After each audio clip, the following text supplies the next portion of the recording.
Então, gente, vamos iniciar a resolução das questões que foram propostas para vocês, né? O material vai ficar gravado no YouTube. Vamos lá. Primeira questão, já é uma questão repetida, então nem preciso explicar que essas glândulas apócrinas são tipos de glândulas sudoríferas que aparecem com a puberdade e elas estão presentes mais nas axilas, na região genitália, e vai dar aquele odor característico da puberdade, né? Que a gente chama até de CC, tá bem? Então, seria as glândulas apócrinas. Por conta da localização, por conta da situação, porque não pode ser sebácea? Na sebácea a gente encontra muito no couro cabeludo, junto com pelos. Isso porque a gente sabe que elas vão estar ligadas a folículos pilosos. Ela excreta a substância dela dentro dos folículos pilosos. Então, a primeira questão, a gente já sabe disso. A segunda questão, a gente sabe que as células de Langerhans são células do sistema imunológico, ou seja, são um tipo de macrófagos, e que não podem ser nem de pigmentação, porque são os melanócitos, nem de sensação tátil, que são as células de Meckel, e nem produção de vitamina D, que também vai estar ligado à ativação dela ali com a melanina e os melanócitos, tá? Na terceira ele fala sobre como o DHT age, e o DHT age na perda de cabelo, e o que morre quando ocorre a união do DHT é o folículo piloso, também é uma questão já recorrente, tá certo? Na quarta questão ele pergunta as divisões da pele, e eu até fiz algumas anotações aqui. A parte córnea, a gente sabe que é predominância de células mortas, principalmente que a gente chama de corneócitos, né? Essas células que já morreram e que vão estar ali hiperqueratinizadas e vão ter como função impedir a desidratação do tecido.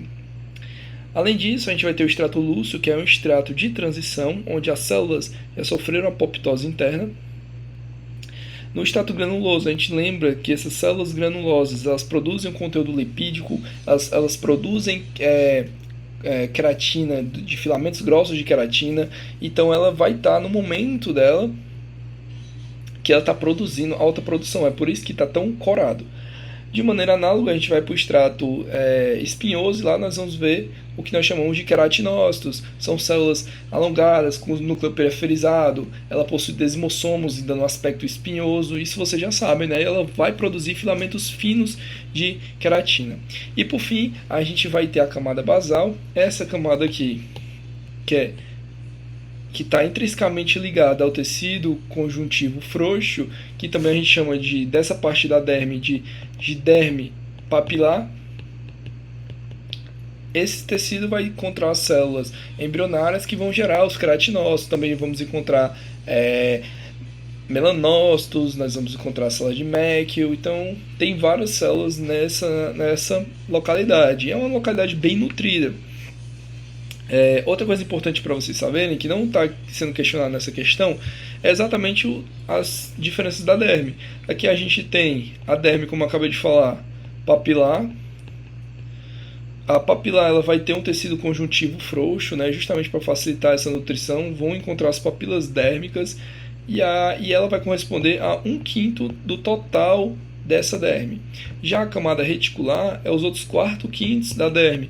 A gente vai encontrar um tecido conjuntivo denso não modelado, com grande quantidade de vasos sanguíneos, inclusive vasos sanguíneos de grande calibre. Também é possível encontrar, você vai conseguir encontrar vários feixes de colágeno gigantescos, justamente porque é um denso não modelado, tá bem? Então a gente já vai para a próxima. Aqui está perguntando sobre, eu acho que é problemas de ácaros que ficam nos folículos pilosos, e também podia ser levado para acne. É uma infecção nas glândulas sebáceas, que são um tipo de glândula exócrina. Lembrando que aqui na célula a gente tem um folículo piloso, né? Eu vou colocar aqui o folículo piloso, ó, e aqui o pelo. Dentro do folículo piloso, a glândula sebácea vem lá de baixo e se conecta o seu duto aqui no folículo piloso, no qual ela vai excretar as substâncias. Então, vou desenhar mais um pouquinho aqui em cima. Ó. A gente vai ter a pele, o folículo piloso e uma glândula sebácea que se origina abaixo, sobe novelada e joga o seu conteúdo dentro desse folículo. Então, por que não temos espinhas nas mãos? Justamente porque nós não temos pelos nas mãos, nem no vermelhão do lábio, nem na glande do pênis, nenhum desses cantos é possível ter espinha, justamente porque a gente não tem pelos, tá bem? São regiões sem pelo. Essa sexta questão aqui, a resposta eu coloquei como item B, porque diz que na camada espinhosa, ela está perguntando a afirmativa correta. Aí fala que na camada espinhosa as células apresentam formato achatados, a gente sabe disso, ficam em formato de um triângulo, né, de um pentágono, justamente por causa dos desmossomos que ligam umas às outras, e o núcleo periférico e expansões citoplasmáticas que unem através de desmossomos dão origem a aspecto espinhoso. Então isso é verdade. A primeira não é verdade, porque fala que a pele delgada é encontrado a camada lúcea, a gente sabe que somente na pele grossa. A B fala que os queratinócitos são células prismáticas e cuboides, presentes na membrana basal, isso não é verdade, são as células embrionárias. Na derme, essa aqui é a resposta correta, é a C. O item D, a camada lúcida, contém grânulos de queratohialina e secretam substâncias fosfolipídicas. A gente conversou já que quem secreta esse conteúdo fosfolipídico é a camada granulosa, por meio das células granulosas, que tanto formam esses grânulos de queratohialina, que são filamentos grossos de queratina, quanto elas vão produzir esse muco, né, essa substância fosfolipídica que cria uma barreira de hipermeabilidade. Então é mais uma característica da camada granulosa e não da lúcida. Camada lúcida, gente, ela basicamente vão ser células mortas, deixa eu só baixar um pouco o volume aqui que deve estar estourando aí. São células mortas que o conteúdo apoptótico, porque na célula granulosa o núcleo dela está bem forte e ela está produzindo bastante grânulos de queratohialina e essa substância lipídica.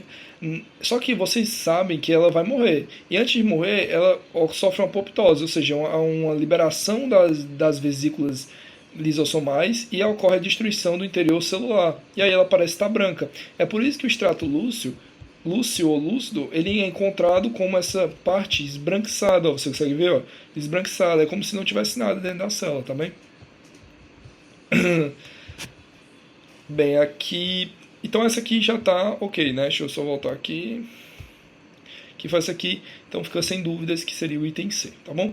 No item D, ele pergunta sobre as células presentes na epiderme, e a gente tem que lembrar que as células de Merkel vão fazer sensibilidade tátil, as células, os queratinócitos vão produzir queratina, principalmente os filamentos curtos de queratina, e esses queratinócitos, eles nascem de uma célula embrionária e vão dando origem ao corneócito, então eles sofrem modificações na sua morfologia, justamente até se tornar uma célula morta, que é o corneócito. Tá bem? No item B, ele fala do melanócito, que ele é produtor de melanina e estão situados na camada basal, jogando a melanina na camada para fazer a proteção desses queratinócitos e principalmente fazer proteção das células embrionárias, tá bom? E o item errado aqui, porque aqui está pedindo a alternativa incorreta, é que ele fala que a célula de Merkel é de defesa, e a gente sabe que quem é de defesa são as células de Langerhans, tá bom? Então pronto. No item 8 ele está perguntando a morfologia do neurônio. Então a gente vai ter dendritos, como a gente disse, lembrando que esse é o caminho comum, que a gente chama de caminho habitual, ou então condução unidirecional, que ele vem de dendritos, aí corpo celular, núcleo.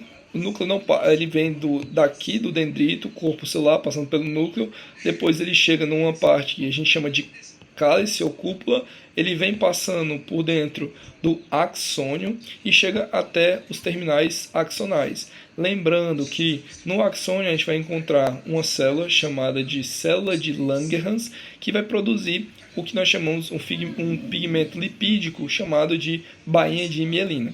Entre duas bainhas de mielina, nós temos o que nós chamamos de nós ou nódulos de Ranvier, que são áreas sem mielina. Então isso permite a condução do impulso saltatório, tá bem? Pronto, do mais é só isso. Lembrando que no sistema nervoso periférico, quem vai produzir essa mielina são células de Langerhans e no sistema nervoso periférico vão ser, não, são células de Schwann, e no sistema nervoso periférico no sistema nervoso periférico nós vamos ter células de Schwann. No sistema nervoso central nós vamos ter oligodendrócitos produzindo essa bainha de mielina, tá bem? Então o item correto seria D, né, que a enumeração fica 1, 2, 3, enfim, na ordem que eu disse aí para vocês, tá bem? Na nona questão, ele pergunta sobre classificação de neurônios. Então, a gente tem que lembrar que a polaridade, quantidade de polos que o neurônio vai ter, você tem que olhar para o núcleo. Se for um núcleo e estiver saindo 2 ramos, é bipolar. Se estiver saindo só um ramo, que se divide em 2, é pseudo-unipolar. Só que aqui tem 2 ramos, só que eles estão juntos. Tá bem? Se estiver saindo diversos ramos, é o que nós chamamos de multipolar. E aí, sabendo disso, a gente consegue resolver, né? Um neurônio multipolar possui vários núcleos? Não. Ele possui um corpo celular só com várias saídas desse corpo celular, tá bem? Um neurônio multipolar possui um dendrito e um axônio? Não. A gente viu que esse aí é o neurônio bipolar. O neurônio multipolar, provavelmente, ele possui um axônio e diversos dendritos. Beleza? Então, eu também estaria errada. O ITC fala que o neurônio multipolar possui mais de 2 segmentos celulares, isso é verdade. E no último ele fala que o neurônio multipolar apresenta o prolongamento que sai do corpo celular e posteriormente se divide em vários. Não, esse aqui ele está tratando sobre o pseudo-unipolar. Como assim pseudo-unipolar? Vamos ver aqui, ó. Você tem um segmento que sai apenas um segmento e que se divide em vários outros. E o que isso é? Pseudo-unipolar, porque um segmento só se divide em 2. Então, parece que é um só, mas se divide em vários. Tá certo? Na 10ª, ele fala sobre a aterosclerose. A gente já conversou que a aterosclerose é uma doença desmielinizante que vai afetar as células chamadas de oligodendrócitos que vão produzir a bainha de mielina no sistema nervoso central. Como resultado disso, teremos uma redução do impulso nervoso, visto que a bainha de mielina acelera em até 100 vezes a condução do impulso nervoso. Então, sabendo disso, né, vamos às respostas. Ele pergunta quais são as consequências dessas alterações de neurônios. Provavelmente pode ser a questão aberta de vocês. Então, é um aumento da expansão da membrana plasmática do axônio? Não, isso não é o que acontece. A gente vai ter uma redução na velocidade de condução. Diminuição do espaço entre os nódulos de Ranvier, dificultando a transmissão? Não vai ter diminuição do espaço. Na verdade, o espaço vai aumentar, porque imagine que a bainha de mielina vai ser degradada, então o espaço, esse nódulo de Ranvier vai ficando maior. Até o momento que nem tudo é nódulo de Ranvier. Morreu toda a melanina. Aí não se chama mais de nódulo de Ranvier, se chama de neurônio desmielinizado. Tá? Na C ele diz que é uma diminuição da velocidade de propagação do impulso nervoso dos neurônios afetados pela doença. Exatamente, principalmente neurônios motores. Então, você vai ter uma dificuldade de locomoção, principalmente do músculo estriado, tá certo? Ele fala que aumenta a produção de neurotransmissores? Não, e também ele fala que dificulta a transmissão dos 2 sentidos das fibras. E isso não é verdade. Até porque a sinapse química ela não vai para 2 sentidos. Isso só vai na elétrica, mas não vai cair na prova de vocês. A elétrica ela pode admitir os 2 sentidos, mas a química só admite um sentido, que é o sentido unidirecional, que a gente chama de sentido dendrito, axônio, terminal axonal. Tá certo? A 11ª questão, ela fala sobre... Tá falando aqui sobre tecido cardíaco. Por que tá falando sobre tecido cardíaco? Só de bater o olho. Ele tá falando que existe discos claros e escuros e encontrando miofibrilas, ou seja, actina e miosina, e falando de discos intercalares também. Então ele está falando de estrias com discos intercalares. Que tecido é esse que tem miofibrilas, actina e miosina, que tem estrias e que tem discos intercalares? Depois da nossa monitoria não precisa nem dizer que é o tecido muscular cardíaco, tá certo? Estriado cardíaco. Então seria o item C. No item D, questão polêmica, inclusive eu estou em dúvida se essa questão valeria a pena, mas vamos lá, né? Nós temos que lembrar que existe 2 tipos de de proteínas nas fibras musculares. Nós vamos ter a actina, nós vamos ter a miosina. A miosina é o filamento grosso, ele fica parado, e a actina desliza sobre a miosina. Então quem efetivamente vai se mover vai ser a actina, que ela vai fazer isso aqui. A miosina apenas vai empurrar ela para cima dela, igual no vídeo que eu mostrei para vocês. Se alguém tiver com dúvida, dá uma olhada lá no vídeo, que vai ficar mais claro também. E o que acontece é que, como a miosina não, ela é imóvel, então vai ajudar a responder uma dessas questões aqui. Ele está falando que a 2, né, que a opção 2, primeira opção 1. A opção 1 ele fala que isso contém miofilamentos, beleza. Ele está mostrando o tamanho da miosina, então ele está falando ali da miosina. Essa questão ficou um pouco confusa. Ele está falando da miosina. E corresponde à banda A, que não se encurta. Então ele está falando sobre a miosina e ela realmente não vai se encurtar. Então essa questão aqui estaria correta. No item B ele fala que a actina no 4, que realmente está tratando sobre a actina, corresponde a uma banda que se encurta. A actina realmente se encurta. Então a gente sabe que não é que ela se encurta, ela vai andar, caminhar e vai diminuir o espaço. Por isso que essa questão está meio confusa e eu acho que eu anularia ela. No item C ele fala que o 2 delimita as linhas E e realmente delimita, e essas linhas E que vão se aproximar, a gente sabe que um sarcômero do outro vai ser delimitado pelo que a gente chama de linhas E, que são essas linhas, delimitam os sarcômeros. No item D, ele fala que 3 contém a miosina, e a gente já viu que no 3 contém a miosina, mas não especificamente. A miosina está lá, mas é uma área que vai sofrer encurtamento também. E se estreita. Sim, essa aqui é a banda H e ela vai se estreitar. Quando ocorrer a contração muscular e as duas actinas se deslizarem, esse espaçozinho aqui diminui. Então é verdade, tá certo? E no quinto, ele fala que contém miofibrilas, ele está mostrando a unidade inteira do sarcômero que não se encurta. E aí, esse é o ponto. A unidade inteira do sarcômero se encurta.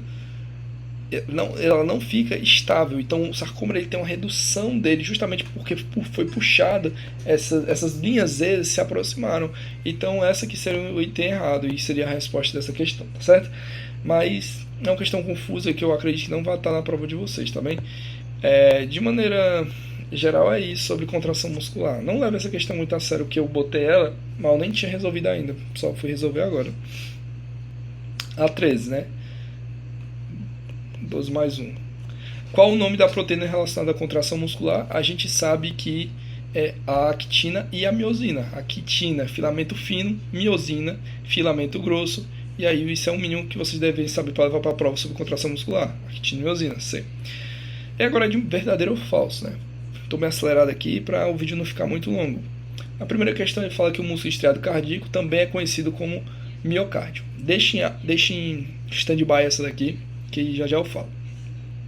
Aí na segunda ele fala que o músculo estriado esquelético é formado por feixes de células cilíndricas muito longas e multinucleadas que apresentam estrias transversais. Beleza, a gente sabe que é cilíndrico, actina e miosina, né? A gente viu lá, e ele contém vários núcleos periféricos e estrias transversais, que é estriado. Então aqui seria V. No item 3 ele fala do músculo liso, que tem formato fusiforme, que não possui estrias transversais, e a gente sabe disso, exatamente, ele não é estriado e possui aquela característica de ser fusiforme. No item 4 ele fala que nos casos de infarto do miocárdio, as fibras musculares cardíacas que permanecem viáveis entram em mitose e reparam o tecido. Gente, importante dizer, uma das características das fibras musculares, principalmente em especial da cardíaca, é que não tem restauração celular. Uma vez você perdendo aquele tipo de músculo, você não tem uma recuperação dele, principalmente na cardíaca, que é de praticamente impossível restauração celular. O muscular até existe uma possibilidade, o liso existe mais possibilidades, mas o muscular ainda existe uma possibilidade. Só que o do muscular cardíaco, a possibilidade praticamente não existe, não é calculável isso. Então, se você tem um infarto, aquelas células que morreram estão mortas. Então, esse aqui seria um item falso, já que elas não vão entrar em mitose, tá bom? Então, uma característica extra do tecido muscular cardíaco. Então, vai ser F, V, V. E aí, ó, se vocês repararem, a resposta já começa a aparecer aqui, ó. Já dá para responder a questão. Mas e aí, vamos falar desse miocárdio, que ele apareceu de novo aqui, e como eu disse, eu pedi para vocês deixarem stand-by. O músculo que fica naquela camada do meio do coração, que a gente também chama de miocárdio, é um músculo do tipo estriado cardíaco. E ele que vai fazer essa contração rítmica do coração. Ele bate involuntariamente por conta desse miocárdio. Então, o músculo estriado cardíaco, ele também pode ser conhecido como o músculo do miocárdio. É legal vocês saberem dessa curiosidade, tá? Aí aqui está pedindo para explicar as etapas da contração muscular. A gente vai ter algumas etapas. Eu não vou nem escrever, vou falar aqui para vocês. A primeira vai chegar impulso nervoso pelo nervo, pela fibra eferente. Ela vai despolarizar a membrana por meio de um neurotransmissor chamado acetilcolina, que ele vai se ligar ao receptor nicotínico do tipo N2, que vai despolarizar a membrana plasmática do músculo. A membrana plasmática despolarizada vai gerar uma onda de despolarização que vai percorrer todo o músculo, adentrar nos túbulos T e ativar a abertura dos canais de cálcio. A abertura dos canais de cálcio vai jogar cálcio nas fibras musculares. O cálcio vai se unir com a troponina, fazendo ela girar, mudando a conformação da tropomiosina, permitindo que os sítios ativos que estavam sendo cobertos pela tropomiosina fiquem visíveis para a cabeça da miosina. A cabeça da miosina se liga, quebra o ADP, quebra o ATP em ADP mais fosfato e dá um shot, que é um puxa para o lado. E aí faz a actina deslizar sobre a miosina.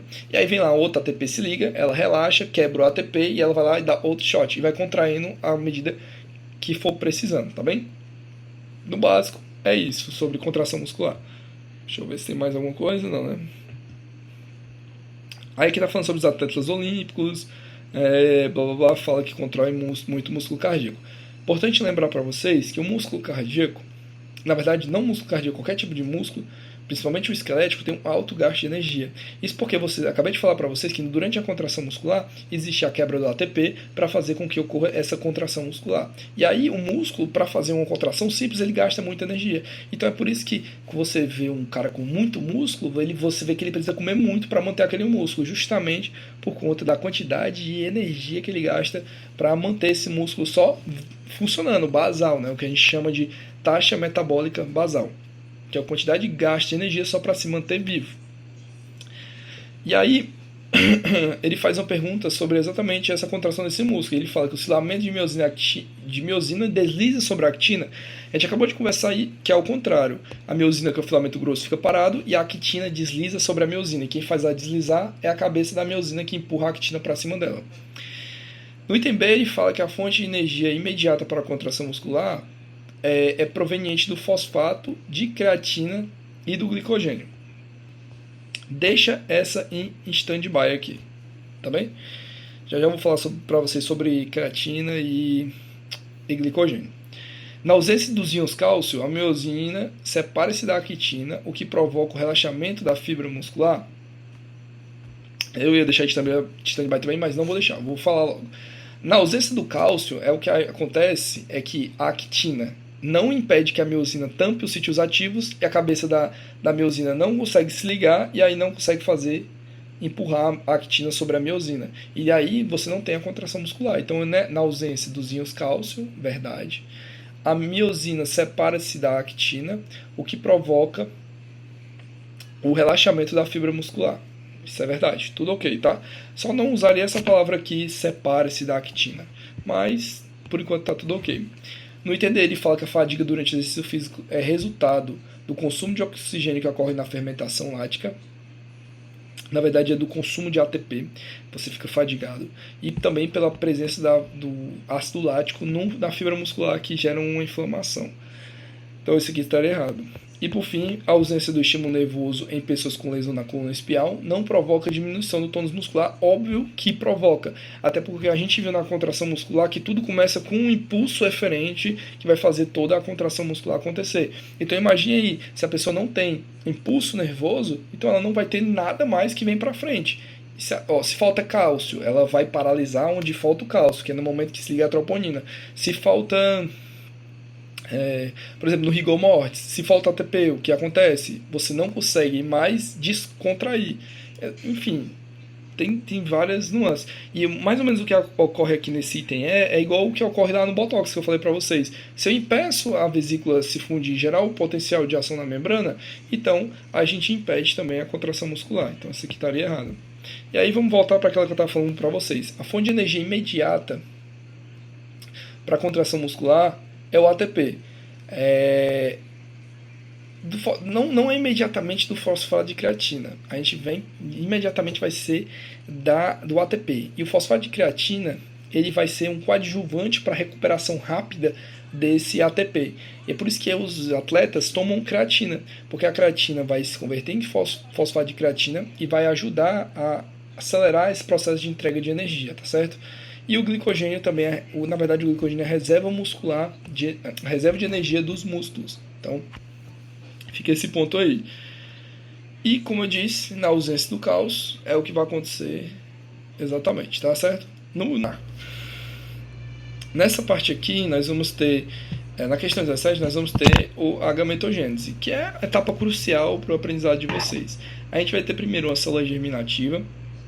Célula germinativa é essa. Célula germinativa é essa, que vai dar origem a espermatogônias. Essas espermatogônias vão sofrer mitoses sucessivas. Então, de 1 vai para 2, de 2 para 4 e assim por diante, ou seja, 2 elevado a n vezes o número de espermatogônias. E isso vai durar toda a vida do indivíduo a partir dos 14 anos, que é quando ele vai começar a produzir testosterona em grande quantidade lá no testículo, tá bom? Então, isso inicia na puberdade, no homem. E aí vai dar origem a essas espermatogônias, que no final da vida, na última mitose delas, elas vão parar em intérfase e vão crescer de tamanho, que a gente chama de fase de crescimento. Depois da fase de crescimento, que ela adquire um tamanho considerável, ela vai começar o seu ciclo de quebra, né, divisional, ou seja, reduzir o seu material genético, sair de diploide para ir para haploide, ou seja, ela vai de 2N para N. Então ela vai realizar a mitose. Ela primeiro realiza a primeira etapa da meiose, que a gente sabe que é reducional, então vai produzir duas células diferentes, cada uma com um gene compatível não, covalente com o outro, então uma vai ficar com metade dos cromossomos, a outra com o outro, depois sofre uma mitose na qual essas células vão ser duplicadas, é como se fosse a meiose 2 fosse uma mitose, né? Também vai duplicar, então, e aí já não vai deixar de ser N, ela vai continuar N, só que vai aumentar o número de células. E por fim, lá no epidídimo, ela vai sofrer diferenciações, justamente ganhando o flagelo, que a gente já conhece, ganhando o acrossoma com enzimas acrossomiais. Então, essa é, de maneira rápida, assim, como é que funciona a gametogênese masculina. Mas vamos lá. A espermatogênese é o processo de formação, a gente já viu isso aqui. As espermatogônias são células haploides, progenitora dos gametas masculinos, ou seja, elas são as geradoras dos gametas masculinos. E aí eu vou voltar para vocês até aqui, ó. Aqui vão estar as espermatogônias. E as espermatogônias, elas são 2N, ou seja, elas não são haploides, elas são diploides. E aqui está dizendo que elas são haploides, tá certo? Então, a gente já sabe que essa aqui está errada. A espermátide é uma célula germinativa masculina diploide. A gente sabe que a espermátide, pelo contrário, a espermátide, que é essa célulazinha aqui, ó, já antes da diferenciação ganhando flagelo, ela é já N, né? Já terminou toda a meiose. Então é uma célula haploide, não diploide. Blá, blá, blá. A partir da espermátide, a formação de espermatozoides que ocorre nos túbulos seminíferos. Deixa aí de stand-by. Antes da puberdade, as espermatogônias não são capazes de produzir espermatozoides maduros. Isso ocorrerá somente depois do estímulo da testosterona, não progesterona, tá bem? Então, tá errado. Os espermatozoides são produzidos no epidídimo. Não, os espermatozoides são produzidos no testículo e no epidídimo eles vão ser maturados no período de maturação. Então, isso ocorre no epidídimo. Só que aí vem um conflito, né? Mas, você diz que eles são maturados no epidídimo e eles também sofrem de diferenciação lá. Veja bem, é uma área de transição. Então, ele é maturado no epidídimo e ele vai saindo e vai ganhando flagelo, acrossoma, tudo mais. Então, depois do epidídimo nós temos túbulos seminíferos, né? Então, nesse processo de transição, ele vai ganhando essas características morfológicas dele. Então, é por isso que alguns autores falam que é nos túbulos seminíferos. Então, mas pela lógica, as outras questões, você vê que já dá para descartar. E essa é a única questão que fica mais racional, mais interessante. Você vê que ali que é uma área de transição. Então, enfim. dá para marcar o item C. Os outros itens são absurdos, então você já descarta eles, tá bem? No item D, a gente vai ter um núcleo aqui. Aqui o que a gente chama de grânulo polar. A gente vai saber já já o que é isso aqui. No item 3, já já eu vou falar. E aqui nós vamos ter a corona radiata, que a gente já falou muito sobre ela. E em azul, a zona pelúcida. Então, 1, nós temos o núcleo.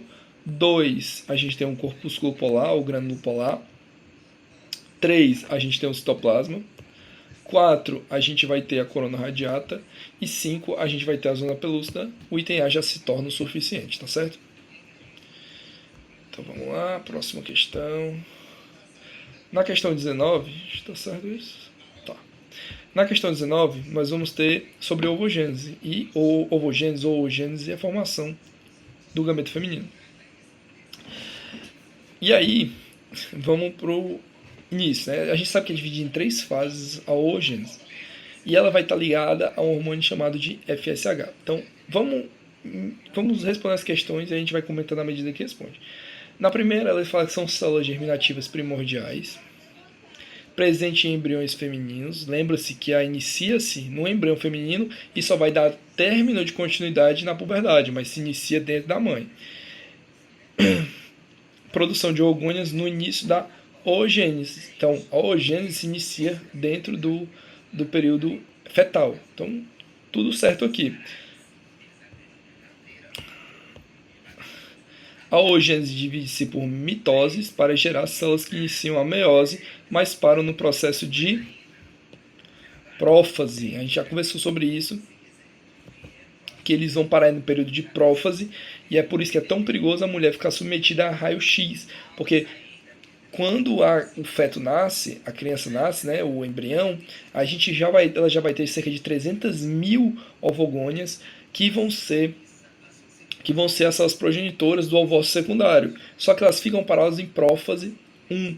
E essa prófase só vai ser terminada com o estímulo do FSH lá no período dela já de puberdade, no qual, uma vez por mês, ela vai liberar 1 ou 2 ovócitos. O FSH vai estimular a formação de folículo e ela vai completar essa mitose 1 e vai parar na meiose 2. Ele vai completar a meiose 1 todinha, vai ser da prófase terminar ela, e vai parar em metáfase 2, que já é a segunda fase da meiose, já é a terceira, a segunda fase da meiose 2, tá bem? Então, quando é feto, para em prófase 1, quando já está na puberdade, para em metáfase 2. Então vamos lá, no terceiro item, né? Os ovários juntos dos embriões femininos contêm milhões de ócitos secundários que alcançam a maturação completa entre o nascimento e a puberdade. Não, pelo contrário, a gente já conversou sobre isso. A maturação completa ocorre depois da puberdade.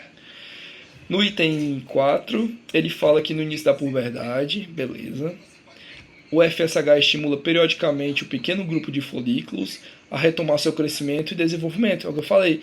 A presença do FSH vai fazer com que ocorra ao amadurecimento desse folículo, ele sai da prófase e chegue até a metáfase 2. Que aí ele só sai da metáfase 2 e completa a meiose 2 se for fecundado por um espermatozoide.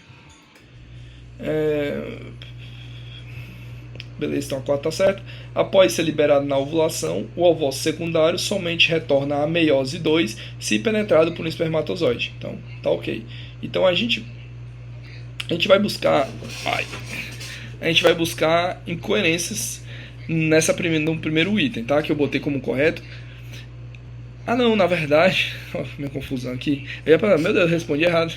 Mas não, ele está perguntando o item incorreto. Então o item incorreto é o item 3. O item 3 e o item 2, que também está incorreto. Então a gente vai marcar 3 e 2. 2 e 3, 3 e 2. A questão 20 está falando sobre espermatogênese e ele fala que começa na adolescência e perdura até o fim da vida. Então está correto afirmar o quê? Vamos lá, né? O item 1, ele fala que a espermatogênese ocorre o processo na espermatogênese ocorrem processos de interrupção na produção de gametas, algo que não ocorre na ovogênese. Mentira. A divisão na ovogênese acaba depois que a mulher nasce, e aí só volta a retomar lá depois da puberdade. Então isso aqui é o inverso. Então tá errado a 1. No item 2 ele fala que na ovogênese formam-se 4 gametas viáveis ao final do processo. Negativo. A gente vai ver que forma um gameta viável ao final do processo. Na verdade são... É 1, 2... Vou ficar devendo essa. Mas não vai formar 4, tá certo? Porque 2 deles vão ser grânulos polares. Agora eu não sei dizer se vão ser 2 viáveis. Mas fica essa questão aqui. Depois daqui eu mando no grupo, tá certo? E explico se são 2 ou apenas 1. Mas para resolver a resolução da questão não tem necessidade. Porque vão formar-se 2 grânulos polares. Ou seja, já não são 4 viáveis. Porque 2 vão ser grânulos polares. Tá bem? E no item 3, ele fala que a espermogênese inicia na adolescência e perdura o resto da vida do indivíduo. Então o item 3 está completamente correto. E aí a resposta vai ser item 3. Somente o 3 é verdadeiro, que é a opção B, certo? Na questão 21, ele fala que normalmente 2 espermatozoides não fecundam o mesmo ovócito. E a gente sabe que isso acontece porque existe existe uma impermeabilização completa da zona pelúcida pela modificação numa proteína chamada ZP3, que quando ocorre a fusão do núcleo da membrana do espermatozoide com essa zona pelúcida, ela sofre uma mudança conformacional, que aí ela fica completamente fechada, e aí impede outro espermatozoide de entrar. Então isso se dá, não é pela corona radiata, ela dificulta, mas não é por conta dela. Ocorre a transição na zona pelúcida em virtude de enzima e grânulos corticais. Deixa essa aqui em stand-by, olha, ela está bem bonitinha já. No item 3, os pronúcleos unem-se, não tem nada a ver com o pronúcleo. O pronúcleo une-se formando o que nós chamamos de zigoto, mas o pronúcleo do espermatozoide, que é o núcleo do espermatozoide, mas o pronúcleo do ovócito, que é o núcleo do ovócito, se juntam formando o zigoto, que é o núcleo da célula que está vindo. Então isso aqui não tem nada a ver com o porquê de um espermatozoide não conseguir fecundar mais de um ovócito. Veja bem, se não tivesse zona pelúcida, poderia acontecer? Com certeza aconteceria, assim como acontece em plantas. Só que a gente não estaria vivo para contar a história. Isso porque se entrasse 2 espermatozoides, a gente sabe que é 2N, que uma célula é diploide, 2N. Se entrar 2 espermatozoides, vai ser 1N do ovócito e mais 1N de um espermatozoide mais 1N de outro espermatozoide. Então a gente teria no final uma célula com uma triploidia, que seria 3Ns. E aí é incompatível com a vida, a gente sabe que nem chegaria a nascer esse embrião, tá certo? Enfim, vamos lá para o próximo item. No D ele fala que ocorre aumento da espessura da membrana plasmática do ovócito em razão da fusão, e não é por causa da fusão que vai ocorrer o aumento da membrana. Na verdade, o que vai acontecer é a mudança na ZP3, que é uma proteína que está presente na zona pelúcida, que vai hipermeabilizar, essa é a palavra correta, hipermeabilizar a zona pelúcida, impedindo a fusão de qualquer espermatozoide. Não vai ter mais ZP3 para espermatozoide se ligar, porque ela sofre uma mudança conformacional. E isso acontece quando o primeiro, o vitorioso, chega lá e se liga a ela. Então, quem ganha é que fica com o prêmio. Então, o item correto seria o item B. Exatamente. A zona pelúcida ocorre uma mudança nas enzimas, na verdade ocorre uma mudança na zona pelúcida decorrente das enzimas, principalmente da ZP3. No item 22, ele mostra 3 momentos cruciais. Primeiro, a gente tem a liberação, a gente tem a chegada na zona pelúcida. Deixa eu botar um pouco mais para baixo. A gente tem a chegada na zona pelúcida. Antes do 1, que seria o 0 ali, que não está aparecendo, mas tem ele chegando na corona radiata e jogando seu conteúdo para tentar perfurar essa corona. No 1, tem ele chegando na zona pelúcida e formando aquela reação de zona pelúcida que permeabiliza ela. No 2, tem ele fundindo a membrana plasmática do espermatozoide com o do ovócito. Depois tem a fusão completa e a liberação do pronúcleo masculino. e o pronúcleo masculino se junta ao pronúcleo feminino, formando o zigoto e liberando também e terminando também a meiose 2, formando o grânulo polar, tá certo? E aí tem outro espermatozoide ali fugindo, indo embora, porque ele não vai mais conseguir penetrar, porque um já penetrou e a gente já viu que não é possível mais de espermatozoide penetrar o mesmo ovócito, tá bem? E aí, para responder essa questão, a pergunta é, a primeira, né? Em os espermatozoides unem-se a glicoproteína ZP3, eu até falei já dela, e ocorre a indução para a liberação de enzimas. Sim, libera aquelas enzimas que vão fazer que ocorra a hipermeabilização da membrana. Em 2, o espermatozoide lança enzimas que permitem a penetração na zona pelúcida. Não, em 2 ele já está fundindo, né? Ele já está se fundindo a membrana. Veja bem, ó, essa aqui amarela é a membrana plasmática do ovócito. Essa aqui que está em azul, que eu não sei se está aparecendo para vocês em azul, mas é azul, é a zona pelúcida. Aqui é a corona radiata. Então, o que ele está fazendo aqui, ó, é chegando na zona pelúcida, fazendo com que ela se impermeabilize. Nessa aqui ele está se fundindo a membrana dele plasmática, a membrana plasmática do espermatozoide com a membrana plasmática do ovócito. Nesse aqui ele está jogando o pronúcleo dele, ó, que é o núcleo dele, pronúcleo masculino. E aqui é o zigoto sendo formado entre o feminino e o masculino, formando o zigoto, tá bem? E aqui em 4 é o zigoto formado. Então, a primeira está correta, a segunda só ele lança as enzimas deles. Isso aqui não é verdade, no 2 ele está fazendo a fusão. No 3, ele está falando que atinge a membrana plasmática do óvulo e ocorre a fusão das membranas. Na verdade, isso aqui não está acontecendo em 3 ele já está liberando o pronúcleo masculino, ó. Liberando o pronúcleo masculino. Em 4 ele fala, observe-se a fusão entre dois grânulos corticais, o feminino e o masculino, e não são grânulos corticais que estão se fundindo, e sim estão tendo a fusão dos pronúcleos masculino e feminino em quarto, formando o zigoto, tá bem? Então a resposta seria o item 1. O item A. Na questão 23, cansativo, né? Vai dar 1 hora de aula.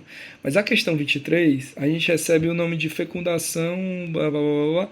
Ele fala sobre os eventos que vão levar à fecundação. E aí, a fecundação ocorre na estrutura que a gente fala que é trompa de Fallopius, ou também na tuba uterina, nesse terço distal, na terço mais distal da tuba uterina ou proximal. O espermatozoide ele vem percorrendo aqui, como no vídeo que eu mostrei para vocês. Se alguém tiver em dúvida, é só assistir a monitoria de hoje. E ele vem e se conecta bem aqui com o ovócito secundário. Então, ele é produzido, o ovócito é produzido aqui, liberado. Quando ele chega mais ou menos aqui, ele é possível ser fecundado. Ele percorre toda a tuba uterina, vem até, isso aqui que está marcado é o útero ou o endométrio, se fixa ao endométrio no processo chamado de nidação, e aqui é o canal vaginal, é onde o bebê vai sair no futuro, tá bem? No 1 ele fala que ocorre a fecundação na estrutura 1, não, e a gente sabe que é na formação de ovócitos ocorre na estrutura 1, que é o ovário. Ele fala que a fecundação ocorre na estrutura 2, chamada de útero, ocorre na estrutura 2, mas não é útero, é tuba uterina. A fecundação ocorre na estrutura 2, chamada de tuba uterina. Essa aqui seria a resposta correta. Ele fala que a fecundação ocorre na estrutura 3, na estrutura 3 como na 4, chamadas de respectivamente útero e vagina. A 3 é o útero e o 4 é o canal vaginal. Realmente está correto isso, mas a fecundação não ocorre aí. No útero ocorre a nidação e no canal vaginal ocorre o processo de saída do bebê, né, do canal. No item E, ele fala que a fecundação ocorre no 3, que é o útero. Tá certo que é o 3, mas o que ocorre aí é o processo chamado de nidação, não de fecundação, tá bem? Ok. Aí no item 25, tô quase acabando. No item 25, ele explica os eventos que acontecem desde a fecundação até a nidação e o porquê o exame do beta-HCG quantitativo só ser possível a partir da segunda semana ou 10 dias. Isso acontece porque na primeira semana, quando a mulher fica em período fértil, ela vai liberar o ovócito secundário. O ovócito secundário vai fazer o quê? Vai ser liberado e vai ficar aqui na tuba uterina esperando a chegada do espermatozoide. O espermatozoide depois da ejaculação, vem caminhando esse espaço, passa pelo útero e chega aqui e entra dentro do ovócito secundário. E aí a gente vai chamar de óvulo, porque o espermatozoide adentrou ele. E aí ocorre a formação do zigoto, que esse zigoto começa a se dividir. Então, ele primeiro se divide em 2, depois em 4, depois em 6, depois em 8, dando origem ao que é a primeira estrutura chamada de mórula, que parece com a mora. Essa mórula vem descendo aqui a tuba uterina.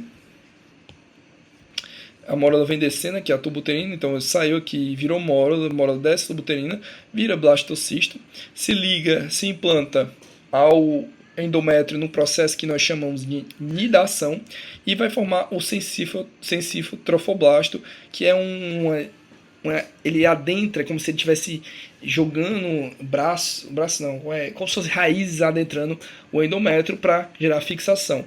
E nesse processo, o sensífilo trofoblasto vai produzir o que nós chamamos de beta-HCG. E esse beta-HCG, esse tempo todinho aqui que demora aproximadamente 10 dias. Então a mulher, depois da ovulação, que está lá para o 14º dia, ela só vai saber se está grávida lá para o dia 24. Então ela vai saber que está grávida. Isso acontece antes? Sim. Veja bem, o ciclo feminino, ele tem 3 etapas, né? Até a etapa do fim da menstruação, aí segue até o período de ovulação, depois um período de menstruação. E cada etapa dessa demora 7 dias. Então a menstruação vai vir foi mal. A menstruação vai de uma menstruação para outra, nós vamos ter 21 dias, tá certo? 7, que vão dar 21. E aí depois do dia da menstruação, a menstruação vai seguir mais 3 dias. Então depois da última menstruação, a mulher ela não vai menstruar. Chegou no período, ela não menstrua, então ela vai suspeitar da gravidez. Só que só passou 7 dias, então ela tem que esperar mais 3, 4. É bom esperar uma semana e aí faz o teste de beta. E aí provavelmente, se der positivo, ela vai ser a nova mamãe da Estácio. E minha mulher rindo aqui. Ô amor, leva as coisas na seriedade. 25, questão 25. Explique qual a fisiopatologia da esclerose múltipla e a perda de uma estrutura do neurônio desencadeia aspectos clínicos como a perda da rigidez muscular, como o Schiffer-Hawking. Lembre do Schiffer-Hawking, ele só mexia o olhinho. E isso acontecia porque a esclerose múltipla é uma doença autoimune que ocorre a destruição dos oligodendrócitos e da bainha de mielina do sistema nervoso central, diminuindo a condução do impulso nervoso, tornando ela mais lenta e não permitindo o tônus muscular. Então, fica aí a característica total dessa questão, tá bom? Então, gente, é isso. O semestre acabou, já me despedi de vocês umas 10 vezes. E hoje, realmente, essa aqui é a última videoaula, a última monitoria mesmo, assim, resolução de questões, que complementa a monitoria que eu dei hoje mais cedo. E qualquer dúvida, o WhatsApp tá aí, só chamar, a gente tenta ajudar da melhor forma possível. Então é isso, tchau, tchau.